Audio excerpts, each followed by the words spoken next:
primeiro versículo, versículo 1, diz assim, acompanha comigo. Aconteceu que ao apertá-lo a multidão para ouvir a palavra de Deus, estava ele junto ao lago de Genezaré. Para um pouquinho aqui. Você sabe qual é esse lago de Genezaré, não? Sabe? Alguém sabe? O lago de Genezaré é o mesmo lago chamado de Lago da Galileia. É a mesma coisa. Jesus, ele cresceu naquela região. Ele escolheu aquela região para crescer. E você vai me perguntar, mas pastor, qual a implicação disso então para a mensagem? A primeira implicação é que o formato desse lago, ele tinha o formato de um coração. Aqui está o doutor Paulo, é o formato de um coração, está ali também você que trabalha, né, nessa área da saúde, é o formato do coração humano, não do coração desenho que a gente aprende na escola e tal, mas o formato do coração humano. Então Deus escolheu, Jesus escolheu, começar o seu ministério e desenvolver o seu ministério a partir, entre aspas, do coração, para até alcançar o mundo. Eu posso inferir aqui que Jesus é aquele que ele age também com o coração. Você sabe que quando a Bíblia fala de mente, mente é a sede da razão, e coração é a sede da emoção. Então, quando a gente está lá dizendo que Jesus parte do coração para o mundo, a gente está querendo dizer que com isso Jesus, ele sempre se conecta com as pessoas de coração a coração. Sempre assim, ele sente a dor das pessoas. Diz a Bíblia no texto que nós lemos, que ele estava diante de uma grande multidão. E que coisa interessante, as multidões gostavam de estar ao lado de Jesus. E Jesus dava importância também às multidões. Há um conceito, às vezes, errôneo da nossa parte, achando que Jesus ele não olha para as massas. Jesus ele olha para as massas. Ele olha para as multidões e ele tem um carinho especial pelas multidões, pelas pessoas que começam a sentir o desejo de procurá-lo. Então é por isso que Jesus deu atenção. Ele poderia olhar e falar assim, não, essa multidão tem um monte de gente, é só um monte de gente. Agora entenda uma coisa, meu amigo e meu irmão, você não é mais um na multidão. Nós compomos uma grande multidão, mas nós não somos apenas mais um nessa multidão. Deus ele tem um carinho especial e quando ele olha para essa multidão, ele vê você com o seu nome, com o seu DNA, com o teu jeitão, com as tuas fraquezas, com as tuas limitações, com as tuas fortalezas. Mesmo estando em meio a uma grande multidão, Deus nos olha de modo muito particular, de modo muito especial. Porque ele sabe, ele ouve, ele vê todo mundo. Até aqui estamos juntos, irmãos? Então amanhã vai começar uma nova semana. Quando começar a nova semana, você vai olhar e vai falar assim, poxa vida, será que Deus está olhando para mim nesse São Paulo, no meio desse trânsito, no meio dessa loucura de cidade? Será que Deus está olhando para mim nessa empresa? Será que Deus está olhando para mim nos meus negócios? Deus olha. Você faz parte de uma grande multidão, mas Deus está enxergando você como uma pessoa única, como o único no universo. Deus atende. O versículo 2 diz assim, e viu 2 barcos junto à praia do lago, mas os pescadores, havendo desembarcado, lavavam as suas redes. Eu estou em Lucas capítulo 5, versículo 2. O que significa dizer que estavam 2 barcos ali parados na praia, e esses pescadores lavando as redes. Aqui tem uma coisa interessante, e eu queria imaginar com vocês. Jesus aqui ele está olhando para aqueles pescadores com muita compaixão. Você se coloca no lugar de Jesus. Jesus é onisciente, onipresente. Onisciente significa dizer que ele sabe tudo. Então ele olha para aqueles homens que estão lavando as redes, que passaram a madrugada pescando, com um olhar de compaixão. Aqui para nós tem uma lição importante. Esse mesmo Jesus, ele sabe tudo sobre nós. Ele também tem a mesma compaixão quando você volta do trabalho, às vezes derrotado. Não sei se já aconteceu isso com você. Você chega do trabalho assim com aquele sentimento de derrota. Está ali o nosso irmão Daniel que passa com o portor, né? E não é fácil essa questão de visitar aqui, visitar ali, ir para os outros lugares. Às vezes a gente volta para casa assim, você deu o seu melhor, deu o seu sangue, você foi no limite. Mas você volta para casa por alguma circunstância, você não conseguiu tudo que você gostaria de conseguir. não performou, essa é a palavra do business, do jeito que você gostaria de performar. Você não conseguiu alcançar todos os resultados que você gostaria de ter alcançado e volta para casa derrotado. Amigo querido, se você está aqui nessa noite, ou você que está acompanhando a gente, que vai acompanhar depois a gravação, se você se sente derrotado, entenda, Jesus está olhando com carinho para você e está olhando com compaixão. Na verdade, Jesus, Ele quer te ajudar, Ele quer nos ajudar a virar esta página. Ele não quer permitir que você fique na praia apenas lavando as redes, como um fracassado, como alguém que não pegou nada. Ele quer ajudar você a mudar essa história, a virar esse momento, a construir uma nova história. Então, esses homens lavando a rede ali, eles estão ensinando, ou Deus, Jesus está querendo ensinar para eles o seguinte: eu estou olhando para vocês, eu estou tendo compaixão pelo que aconteceu com vocês, eu sei da eventual fraqueza de vocês, eu sei da eventual derrota de vocês, mas eu vou transformar tudo isso aqui em bênção. Eu vou mudar essa história. Amém, irmãos? Então, começa a semana, não se sinta derrotado. Entenda que Jesus está olhando e Ele vai te ajudar a transformar essa história aqui. Muito bem, o versículo 3 diz assim: entrando em um dos barcos, que era o de Simão, pediu-lhe que o afastasse um pouco da praia e, assentando-se, ensinava do barco as multidões. Duas coisas importantes, eu vou começar de revés trás, vou pegar de trás para frente. A primeira coisa importante é você ver Jesus ensinando do barco, na praia, uma grande multidão. Aí precisa ter voz, precisa ou não precisa? Aí precisa ter diafragma, né, o nosso maestro aqui. Aí precisa cantar com habilidade, né, precisa falar com habilidade. Não é qualquer voz que vai entrar num barco, pegar uma certa distância, falar e as pessoas compreender bem. Então nós estamos falando aqui de um Jesus que tem domínio e poder sobre a natureza, irmãos. Isso aqui é uma coisa interessante. A voz de Jesus aqui é uma voz de amor, mas é uma voz poderosa, capaz de alcançar todas as pessoas, capaz de alcançar as pessoas que estão mais distantes, que estão sem esperança. Jesus começa a pregar daquela forma ali. Em algum momento Jesus vai falar com você. Ele vai falar com você. Eu já senti o Senhor falando comigo algumas vezes. Eu me lembro que eu era professor na escola adventista e fazia pedagogia. Recebi um convite para dirigir uma escola em Brasília. E o resumo, um dia eu conto toda essa história, mas o resumo foi que eu fui para Brasília, fui apresentado na escola, saí com tudo pronto lá para em 15 dias voltar com a minha família e morar em Brasília. Só que antes de viajar, eu falei na sala de aula onde eu estudava, e falei assim, para alguns amigos, né? Olha, eu estou indo para Brasília, talvez eu tenha que trancar o curso aqui, porque eu vou morar para lá. Quando eu voltei, estava uma comoção total ali onde nós morávamos, em Jundiaí. E eu me recordo que um dia à noite, indo para a faculdade fazer pedagogia, eu orei a Deus e falei: Senhor, eu queria tanto ser assim igual Moisés, sabe? Eu conversando com Deus no carro, para o Senhor falar comigo e eu entender, falar assim claramente: ó, vai, não vai, fica, agora vai, pega a passagem para o dia tal, vai embora com a sua família, que eu sei o que é melhor para você. Eu queria tanto ouvir assim, mas eu não consigo. Eu tenho insights assim, olha, mas eu queria ouvir a tua voz. Conversei com Deus assim e fui. Aí chegou lá à noite, tinha uma moça que sentava atrás, ela falou assim: mas você já voltou? Falei: voltei. Está tudo certo para ir para Brasília, mas eu não sei se vou. Ela olhou para mim e disse assim: você vai fazer teologia? Eu falei: mas de onde você tirou isso? Ela falou: você é o único que questiona aqui na sala de aula. Porque eu questionava mesmo. As aulas de sociologia, antropologia, filosofia, eu questionava tudo aquilo quando não era de Deus.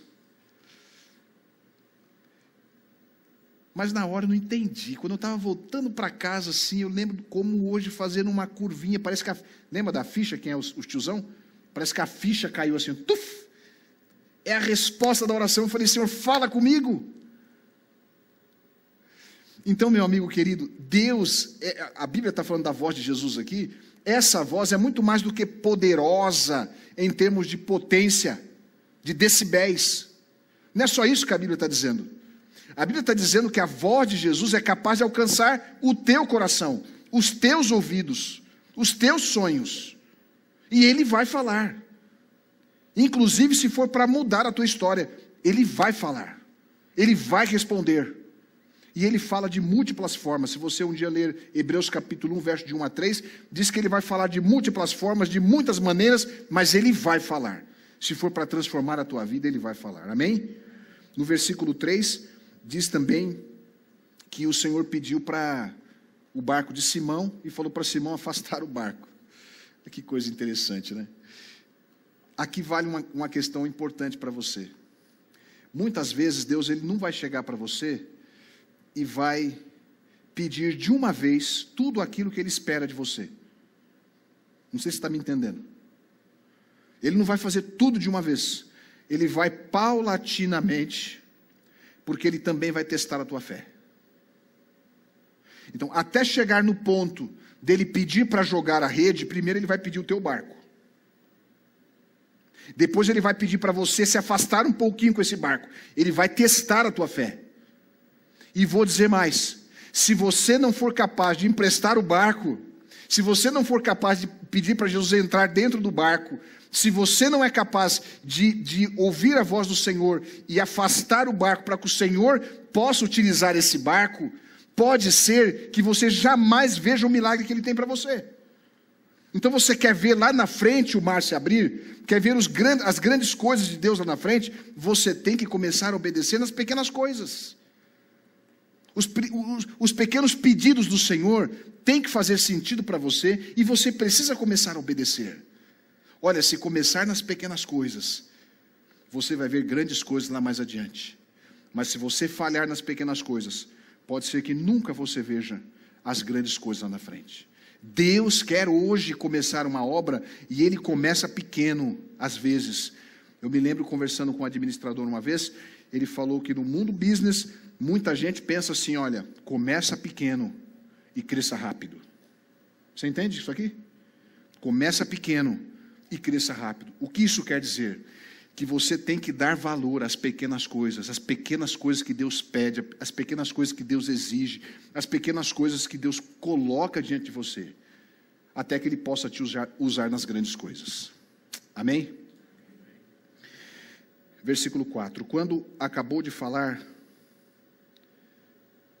disse a Simão, Simão, faze-te ao largo e faça o que, amigos? Lançai as vossas redes para pescar. Você tem que se lembrar que eles estavam fazendo o que com essas redes? Lavando as redes. Por quê? Porque eles haviam passado a noite pescando e não haviam pegado nada. Estavam desanimados. O que Deus quer nos ensinar com isso aqui? Qual era a profissão assim de Jesus? Jesus trabalhava com o que lá? Ele era carpinteiro. Essa era a profissão dele. Então você tem que notar que é um carpinteiro falando para um pescador. Um carpinteiro falando para um pescador. Qual a chance de dar certo, humanamente? Zero. Nenhuma. Nenhuma chance. Um carpinteiro entende de carpintaria.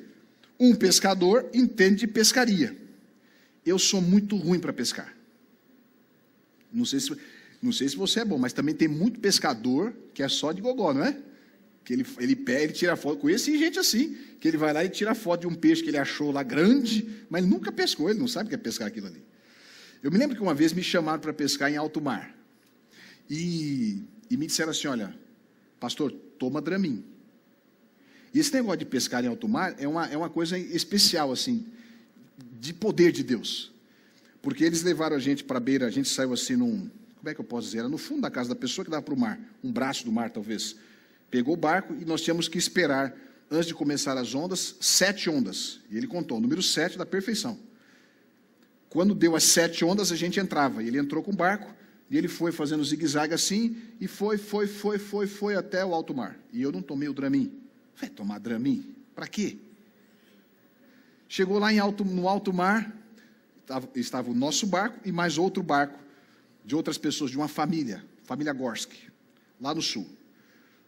E aí jogaram a tal da... Como é que fala? Da âncora, obrigado, irmã. Jogaram a âncora lá embaixo. Meus irmãos, não deu um minuto. Não deu um minuto. Eu estava sentado, comecei a olhar aquela imensidão, aquele sobe e desce das ondas, sobe e desce assim, bem devagarzinho. Foi a conta de jogar a âncora. E eu comecei a sentir mal, me sentir mal. Mal. Dali para frente, irmãos, é só história. Olha, parecia que aquilo não terminava nunca, parecia que era dias e mais dias, jogando tudo para fora, tudo e mais um pouco, e não para, não tem fim. Aí alguém falou assim, pastor, deita. Eu deitava, ficava olhando aquele sol. Aí alguém disse assim, agora, olha, o peixe fisgou a tua isca. E eu sem força, porque eu já tinha jogado tudo para fora, eu falei, agora eu vou pescar, acho que um tubarão, porque eles vieram me acordar da forma como me acordaram, e comecei a pescar naquela força, quando aquilo subiu, era um peixinho desse tamanhozinho. Eles olharam para aquele peixe e disseram assim, pastor, chega, para nós não dá mais. Vieram comigo, nós pescamos 3 peixes. O outro barco continuou, porque não tinha ninguém passando mal, pescaram mais de 100. Então, se alguém perguntar para mim como é que se pesca em alto mar, eu não sei de nada. Eu não sou pescador. Mas de uma coisa depois eu aprendi.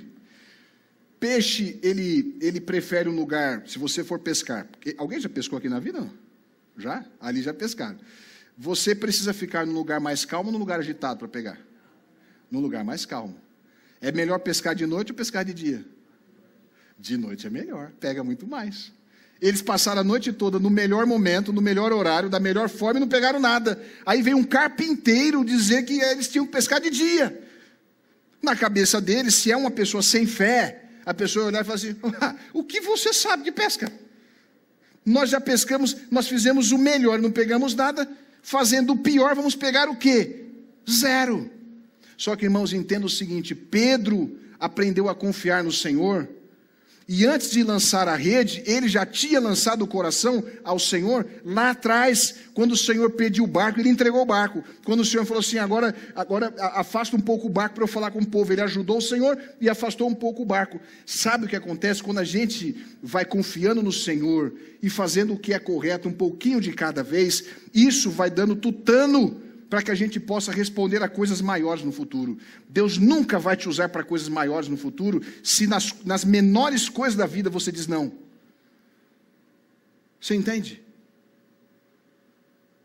Diz a Bíblia no versículo 5, diz assim, respondeu-lhe Simão, mestre, havendo trabalhado toda a noite, nada apanhamos, mas sob a tua palavra lançarei a rede. Sobre a tua palavra. Eu diria para você o seguinte, muitas vezes você vai precisar avançar pela fé, fazendo coisas improváveis. Coisas improváveis. Deus vai te desafiar e vai chamar você para realizar coisas que humanamente parece que é sem noção. Agora você precisa entender que esse Deus que está te chamando, que está te convidando para essas coisas, é um Deus que sabe tudo, muito mais do que você. Ele conhece o fim desde o princípio. Ele sabe o que é melhor para você. Eu começo a olhar ao longo desses 9 anos de ministério,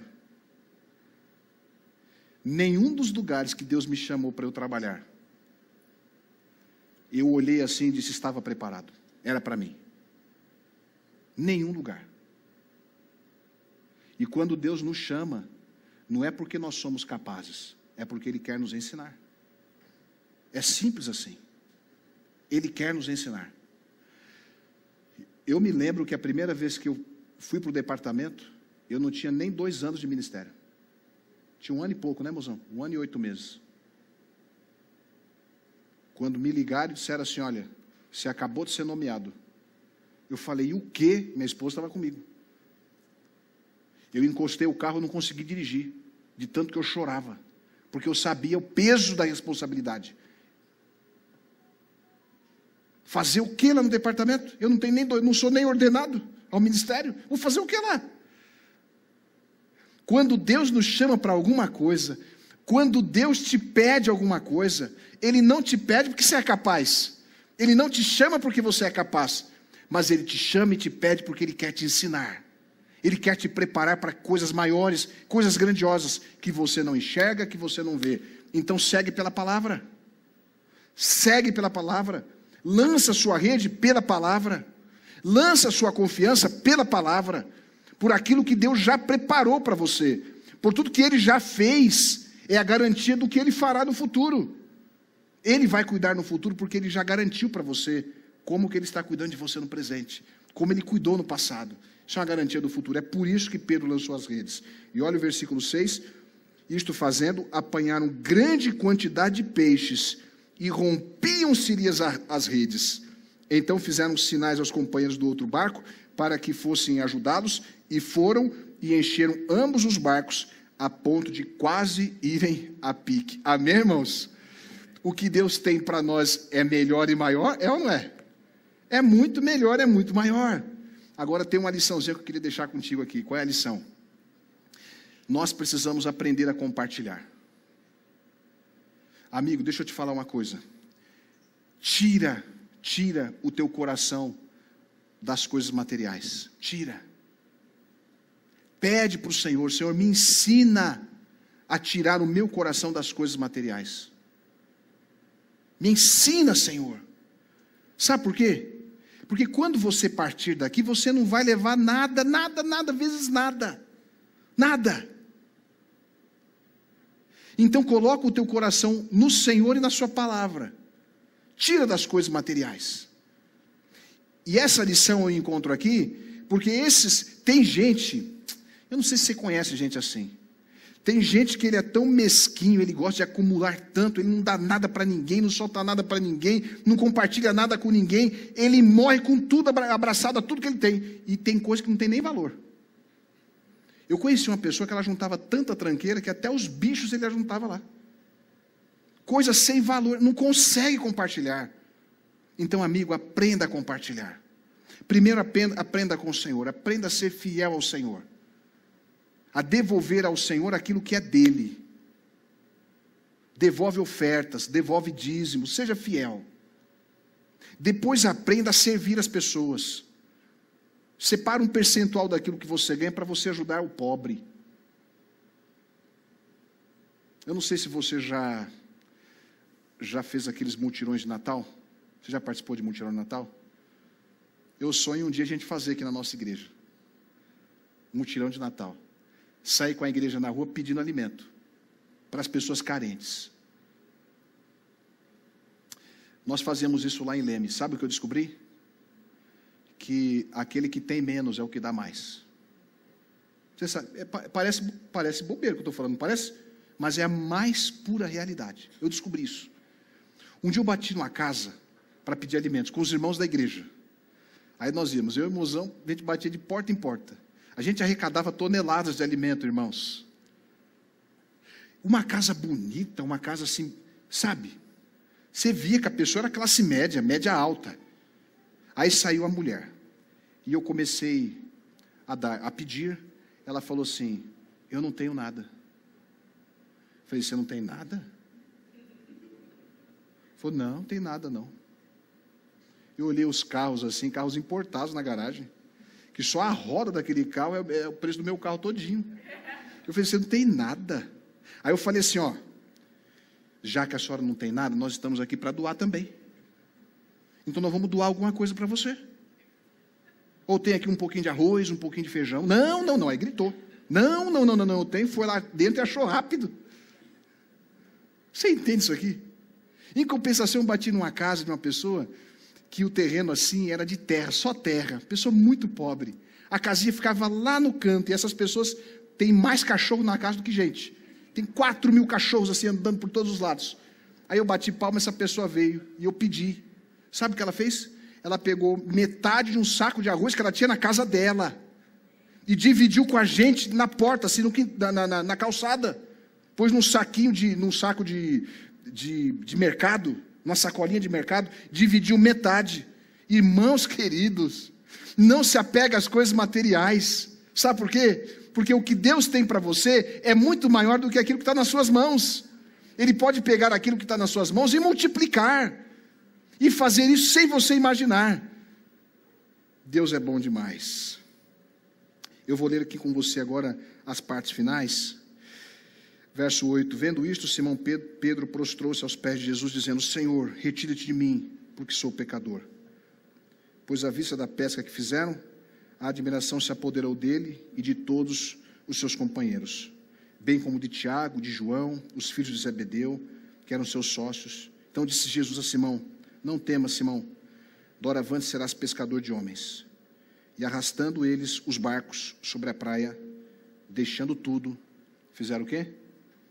Seguiram Jesus. Deixaram tudo para seguir Jesus. Nessa noite, irmãos, Jesus pode fazer um milagre na tua vida. Mas primeiro você precisa ouvir a voz do Senhor. Sabe? Nesse mundo barulhento, você precisa dar uma pausa para ouvir a voz do Senhor. Deixa o Senhor falar. Segundo, além de ouvir a voz do Senhor, seja um facilitador. Aquilo que o Senhor pedir para você, faça. Deixa Deus te usar nas pequenas coisas, para que Ele possa te usar nas grandes coisas. Confia no Senhor. Ainda que o que Ele peça seja algo assim que humanamente parece improvável, impossível. Ele é muito mais do que um carpinteiro. Ele tem poder sobre a natureza, Ele provou para eles ali. Ele tem poder sobre a natureza, tem poder sobre todas as coisas. Então confia no Senhor. Confia nas pequenas coisas, para que Ele possa te usar nas grandes coisas. E por último, eu diria para você assim: amigo, use o que você tem e o que você é para seguir Jesus. Faz isso.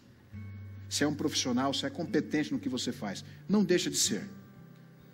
Seja competente, faça o que você está fazendo lá, mas siga Jesus. Siga Jesus. Dedique tempo ao Senhor. Dedique tempo através do estudo da Bíblia, através da oração. Gasta tempo com Ele. Siga Jesus. Se você seguir Jesus, não vai errar o caminho. Siga Jesus. Começa seguindo hoje à noite, amanhã, siga Jesus cedinho. Começa o dia com Deus. Termina o dia com Deus. Conversa com Deus no metrô. Esses dias todos eu tenho feito visita de metrô. Aí um dia desse eu encontrei a Juliana no dentista. Ela falou assim: pastor, a gente dá carona para vocês. Eu falei: não quero carona. Eu quero sentir o cheiro da cidade. Aí no metrô eu vou falando com Deus também. Tem alguém nessa noite que quer dizer assim: Senhor, me ensine a ouvir a tua voz? Tem? Então fique em pé. Agora você é inteligente, você vai, eu queria que você orasse a Deus e falasse assim, com Deus assim: Senhor, o que é que eu estou precisando ouvir? Estou meio surdão. Assim, Senhor, estou meio surdão, o Senhor me deu 2 ouvidos, eu não estou usando nenhum. Conversa com Ele e fala para Ele assim: olha, tira essas coisas, essas impropriedades dos meus ouvidos, me ajude a ouvir a tua voz. Fala com Ele agora e faça um plano de segui-lo essa semana. É você e Jesus essa semana, andando a semana toda junto, né, Tiago? Semana toda junto com o Senhor.